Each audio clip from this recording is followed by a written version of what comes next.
Ready, next. Yeah. Good evening, everyone. My topic is OCT markers and their application in evaluating anti-VEGF response in type 2 diabetic maculopathy. Diabetic retinopathy is an important cause of preventable blindness.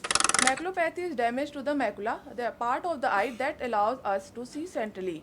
Diabetic macular edema is the most common cause of decrease in vision due to diabetic retinopathy, which affects approximately 7% of all diabetic patients.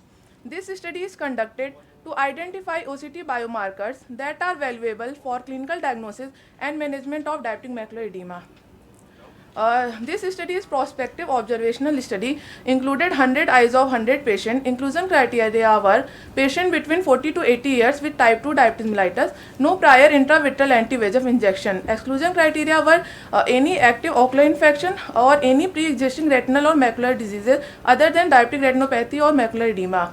Factor under evaluation are submacular detachment, cystoid changes in inner and outer nuclear layer, integrity of inner segment and outer segment junction, hyperreflective foci, vitreomacular interface, and drill. Patients were followed up at 4, 8, and 12 weeks post-injection. Repeat dose of intravitreal ranibizumab injection were administered at 1 month interval in patients whose central macular thickness remained more than or equal to 275 micrometer.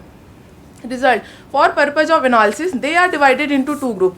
Group A had good visual outcome, that is defined as more than 10 letter improvement or vision improvement to 6/6, included 38 patients, and in Group B had poor visual outcome, that is less than 10 letter improvement or no improvement or worsening of visual acuity. In this, 62 patients were included. We compare the following baseline OCT characteristics between two groups. Subretinal fluid. Presence of subretinal fluid at baseline was found to be statistically significant. Group A had 81.4 presence of subretinal fluid compared to 43.2 of Group B.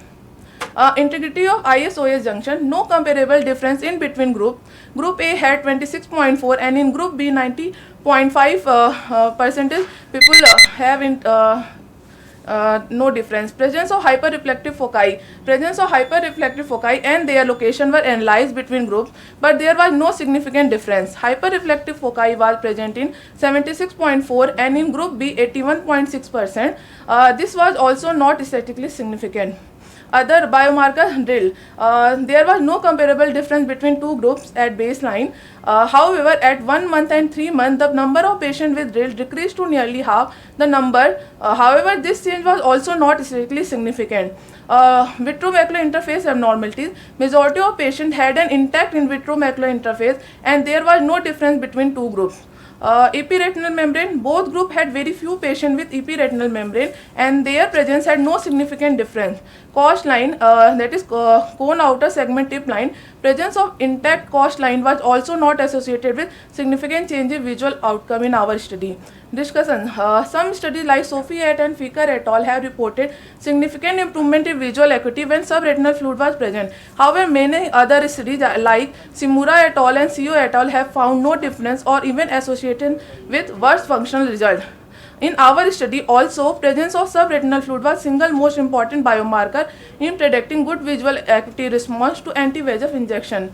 Conclusion. Presence of subretinal fluid was found to have most significance in predicting good visual acuity response to anti-VEGF. Drill was found to decrease during treatment, but predictive rule could not be demonstrated. Thank you.